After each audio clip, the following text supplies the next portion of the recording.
orientação para dar. Inclusive quando você está grávida, né, bonitinha? Faz isso, faz aquilo. Mas será que tudo que você faz, ou tudo que dizem para você fazer, tá certo? Para ajudar a tirar todas as suas dúvidas, eu chamei parceiro do nosso programa, ginecologista obstetra, Dr. Domingos Mantelli Borges Filho, que aqui está.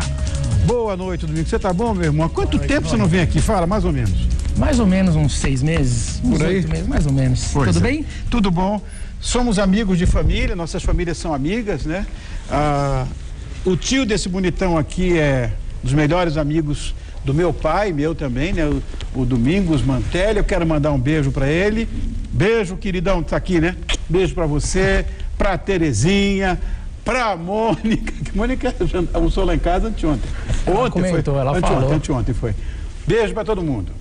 Querido amigo, vamos lá para o Mitos e Verdades. Antes, eu queria saber uma coisa. Só fora da nossa pauta. Essa história, e acontece mesmo, eu sei disso. Bem no comecinho, a Kika, por exemplo, enjoava bem no começo. Tem alguma forma da gente diminuir, porque é uma coisa muito doída pra gente, que nós fomos meio impotentes, os maridos. Para diminuir um pouco esse enjoo? Tem sim. Na verdade, é muito comum o enjoo na gestação, principalmente nessa fase inicial, né? O que a mulher deve fazer? Principalmente se alimentar de 3 em 3 horas. Não ficar com o estômago muito tempo vazio em jejum, porque isso aumentam as náuseas. E também comer porções pequenas. Em vez de fazer café da manhã, almoço e jantar, o ideal é fazer várias refeições ao dia. Por quê? Porque pela influência dos hormônios da gestação, o beta-HCG, a progesterona, a gente tem uma diminuição do tempo de esvaziamento gástrico. E é uma diminuição da movimentação do intestino, por conta desses hormônios.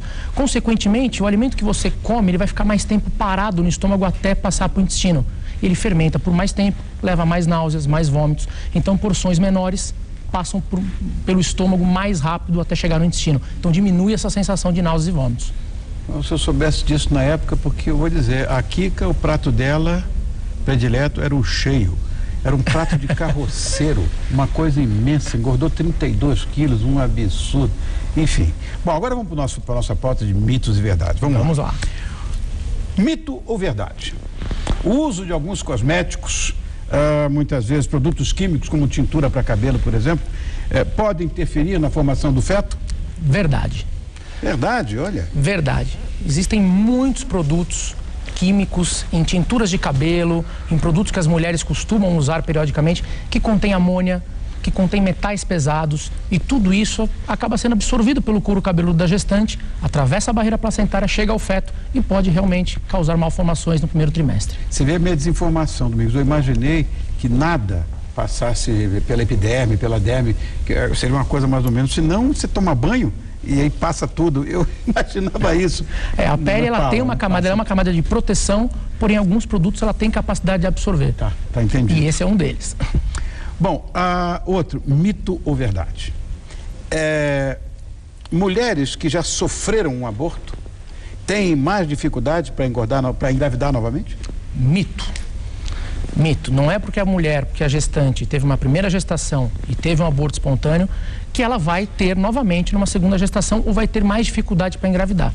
Se ela teve aborto espontâneo, cuidou do seu útero, fez a curetagem, não teve nenhuma complicação, aguardando 3 a 4 meses após esse abortamento, ela tem plenas condições de engravidar normalmente novamente. Eu estou me lembrando daquela história anterior da tintura de cabelo.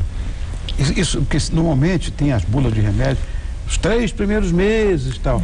Mas essa história da tintura, por exemplo, é para a gravidez inteira? A gente recomenda para a gravidez inteira tinturas que contenham amônia.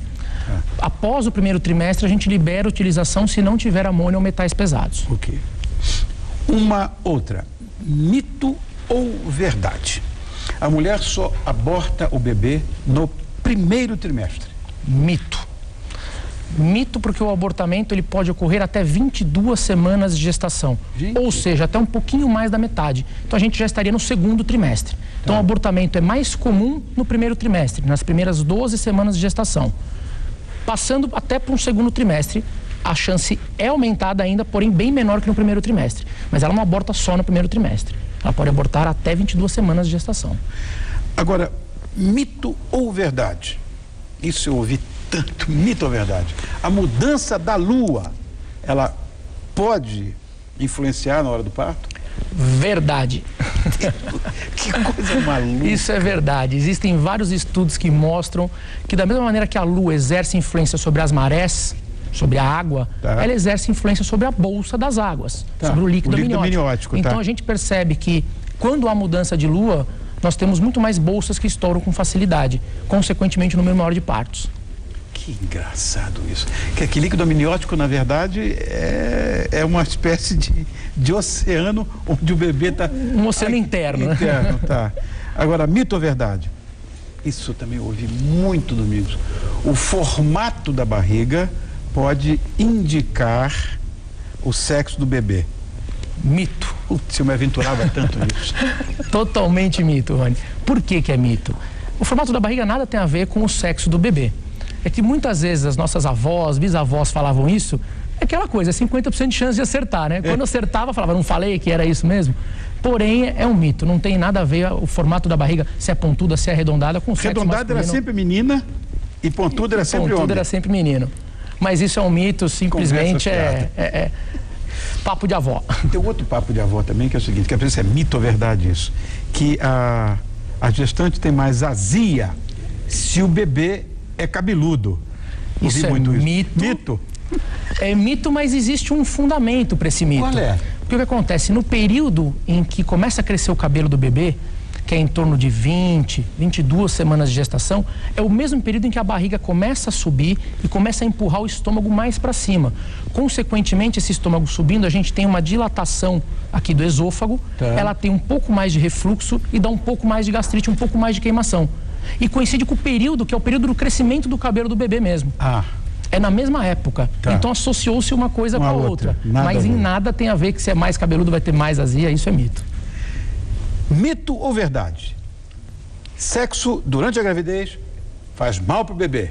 Mito. Eu sou testemunha viva disso. Mito. Não tem nenhum problema, o bebê está protegido dentro de uma bolsa, com líquido amniótico, dentro do útero. Esse útero é fechado, o colo do útero é fechado, tem um tampão mucoso ali naquele colo do útero que protege o útero.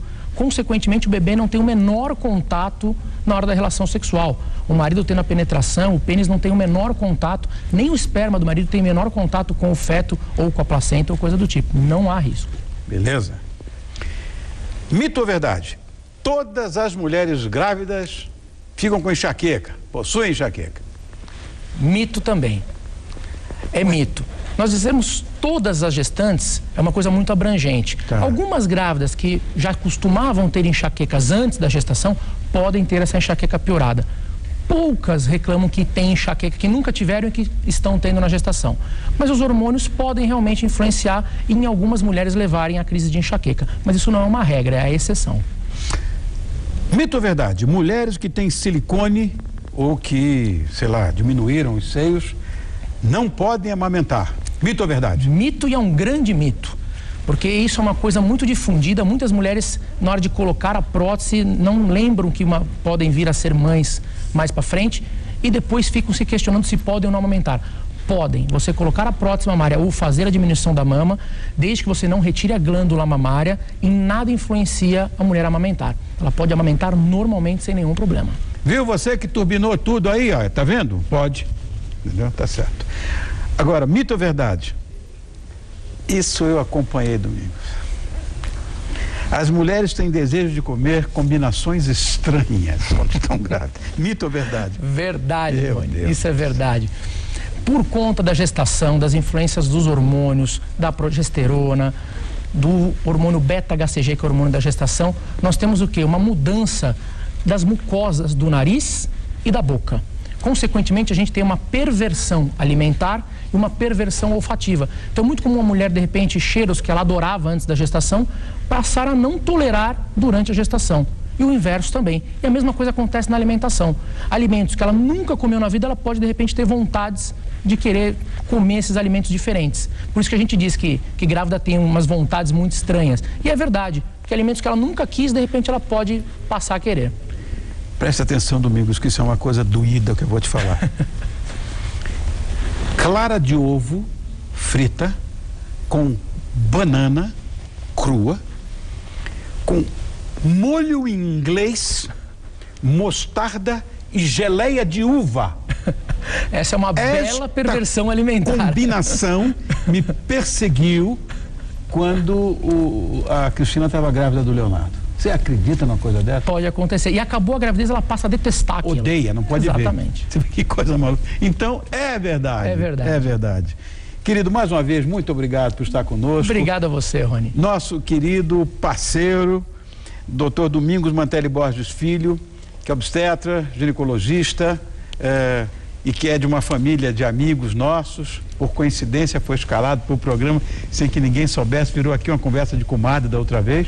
Então, leve meu carinho para sua família, viu, Domingos? Muito obrigado por ter vindo. Obrigado a você, Rony. É sempre um prazer estar aqui no seu programa. Obrigado aos seus telespectadores. E se tiverem algumas dúvidas, se quiserem fazer perguntas, tem o site www.domingosmantelli.com.br. Fico à disposição dos seus telespectadores se surgir alguma dúvida da nossa pauta. Você sabia que seu tio queria ser médico também? Porque na verdade, o pai dele, né, o seu tio-avô, ele era médico. Sim. Aí o Domingos Mantelli, todos os domingos, Domingo Mantelli 1, Domingo Mantelli 2, Domingo Mantelli 3, um monte de Domingo Mantelli. E o nosso amigo, seu tio, ele ia fazer medicina, parou e hoje é o maior criminologista daqui de Ele São fez Paulo. Medicina até o terceiro ano. Até o terceiro ano, é verdade. Mas é advogado. É um ótimo advogado. Crime é com ele mesmo. Obrigado, querido. Obrigado a você, Rony. É um carinho. prazer.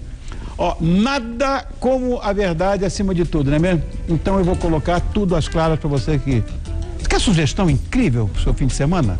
Que, aliás, vai ser prolongado? Ele vai ficar ainda mais gostoso? Espera que em 2 minutos nós vamos sugerir, vamos experimentar um jantar que vai virar mito de tão sofisticado. Tá vendo? Tudo aqui, ó. Veio tudo aqui, a gente nem mostrou nada. Tá vendo aqui, ó? Tá aqui um útero com tudo, nada, trompa de falópio, tá aqui ovários, tudo, a gente não mostrou nada. Que coisa. Mas passa, a gente mostra. Tô te esperando,